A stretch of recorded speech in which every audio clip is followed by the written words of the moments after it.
this or this, which is fine.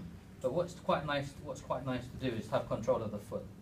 Even with my small hands, we can grab the calcaneus and the foot, so we've got control of the foot now. And it's really important when we pull forward on the foot. What we're sort of testing, we're trying to test ATFL, right?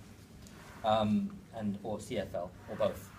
But when we pull, if you pull straight forward like that, generally the foot won't come forward. Do you know why?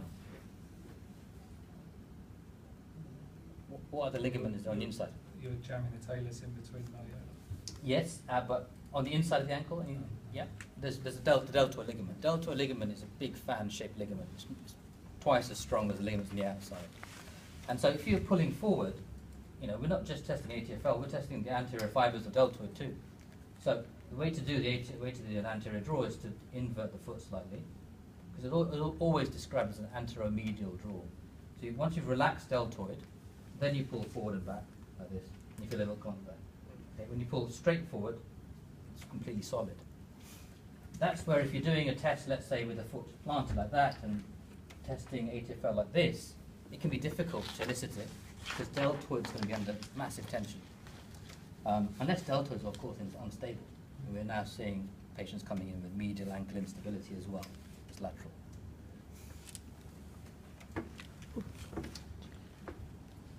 Questions on ATFL testing? Why are you seeing more people coming in with medial instability? I think we're picking it up more. So either combined instability, both sides. So sometimes when we're operating, we use X-ray guidance, or we use an X-ray machine. I'll invert the foot, see if the talus tilts, and I'll evert the foot. Sometimes the talus tilts into eversion as well, so deltoid's unstable. So some people are then reconstructing the deltoid. Occasionally, as we described with a very bad ankle sprain, you'll rupture deltoid or tear deltoid. Then you'll present down the road with deltoid instability. But it won't be with giving way, because we don't give way like this. We tend to give way like this because of the mechanical alignment of our limbs. So the way people present with deltoid instability is with pain. Pain and swelling just not settling, and then you look at them and they just start to flatten slightly, very subtly. And so what patients referred into us as the tib post dysfunction, where they've got a deltoid instability. Any other conditions, questions? Loads of foot and ankle conditions. Go on. Should we do Achilles? Achilles tendon? Achilles? Yeah. So with Achilles, there are two issues. One is whether you're diagnosing a rupture or people who've got chronic tendinopathy and problems.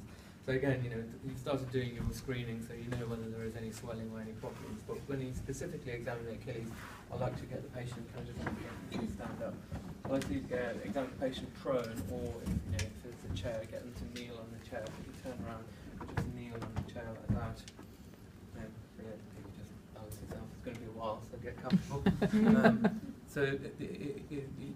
First of all, you're looking at the contour of the tendon. So you might see with a rupture, you might see that the whole thing's swollen. The dimples on the inside of the tendon have disappeared, and you can compare the two sides. With tendinopathy, you might find thickening, which may be in the middle of the tendon, or you might see it on the insertion.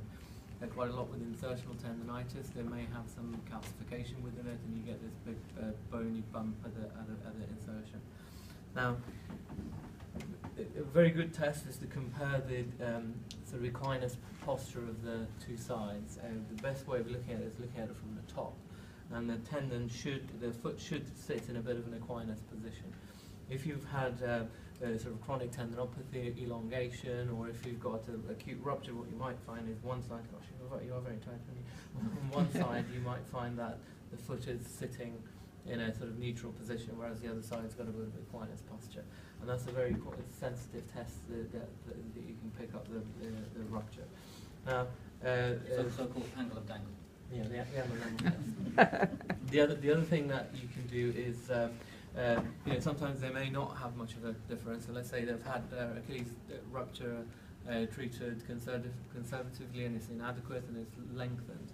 They're complaining of weakness, and they're complaining sometimes of heel pain from walking on the heel because of the equinus gait. You put them on the table, and they've got similar sort of resting posture, but when you then do a passive dorsiflexion test, you find that one side dorsiflexes a lot more compared to the other side, and that's the side that is symptomatic. And then you must have all heard of the Simmons or the Thompson's test, where you squeeze the calf and you should get a bit of a response. And you compare the two sides. Again, if it's a chronic problem, you might find that the response is not as strong as the other side. So it's very important to compare. Just by getting a response might not be the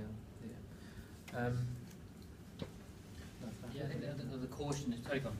Sorry, just changing the topic. How would you test for Morton's neuroma? That's just another Yeah, one. yeah, of course. Yeah. Are there any problems?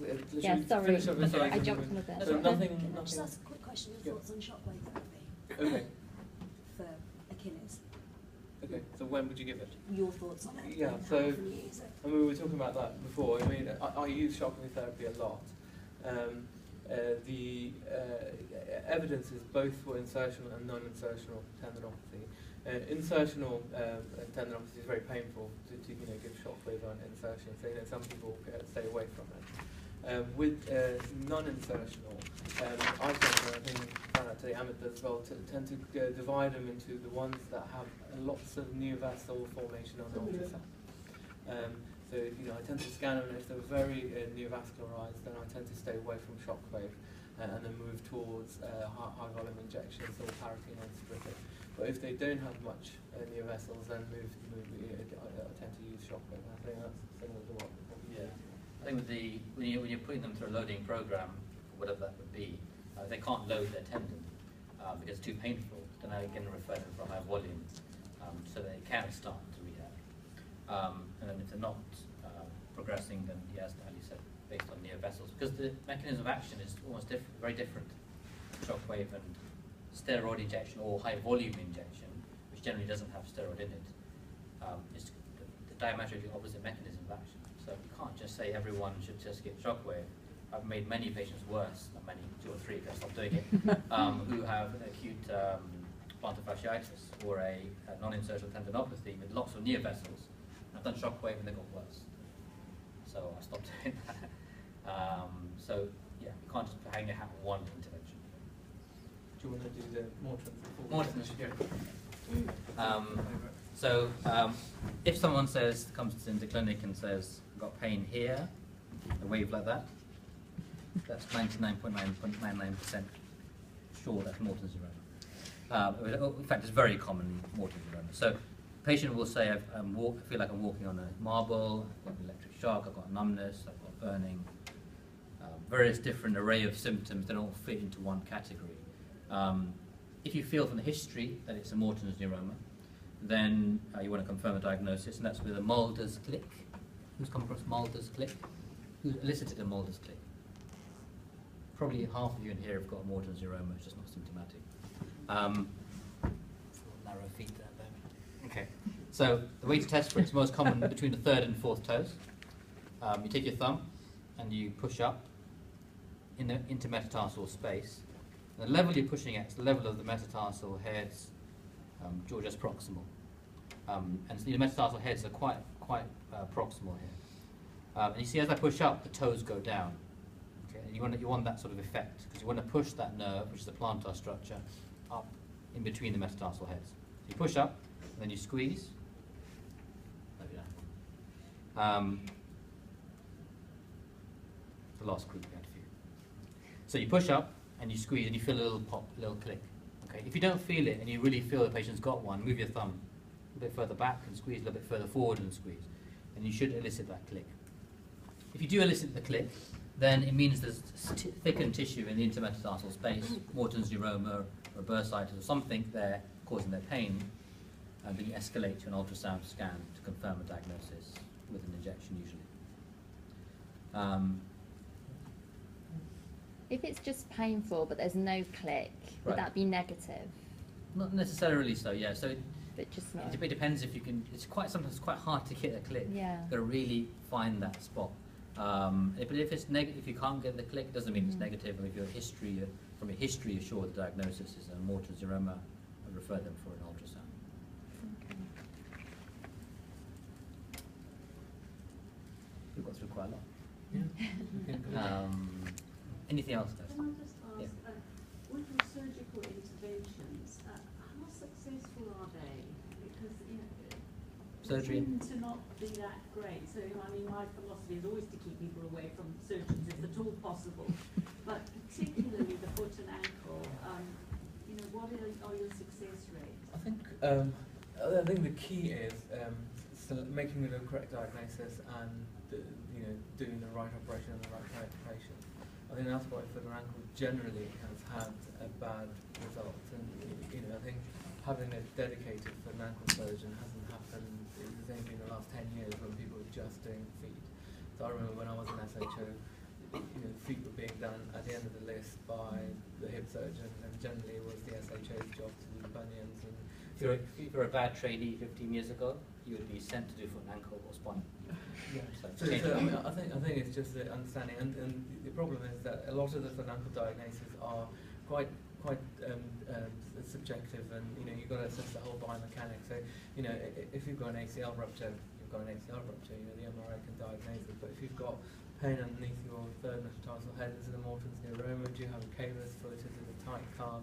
And different people might approach it differently. So I think there's a lot of room for misdiagnosis and mismanagement, and that's why people do badly. But I think if you have correct diagnosis, correct management, and the right operation to the right person, then the results can be better. And I think if you look at units where they have dedicated foot and ankle surgeons, they generally have better results than anyone who just does a bit of dabbling. Because at the end of the day, the actual surgery is pretty easy. Anyone can do a bunion, anyone can take out a Morton's neuroma, but the results will be different because they've chosen the wrong operation and the wrong patient. Decision making is key in foot and ankle. I mean, we've already seen that the hip may be influencing the mechanics. Yeah. So, do you collaborate with your colleagues and so on? As far as Absolutely. I think the collaborate with you. Yeah. What do you do at your? What do you do? Physiotherapy. Physio. So I collaborate with physiotherapists, and we'll try and pick up, the problems with the biomechanics to a degree. So I'll look at single leg stance. I'll look at their proximal control very briefly. I look at their rotation, but on the premise that if they've got a foot and ankle problem and that feels biomechanical, I'm sending the patient to you then for a more in-depth analysis, clearly. And then the patient comes back to us once all that's corrected, or with time, and the things do take time. If they've got a specific problem like a bunion or something, then at that point we'll think about operating. I think a philosophy in our unit is we generally don't list anyone generally for surgery immediately. We send them off with our patient information leaflets back to our website. They assimilate all that information, then they email us. They make that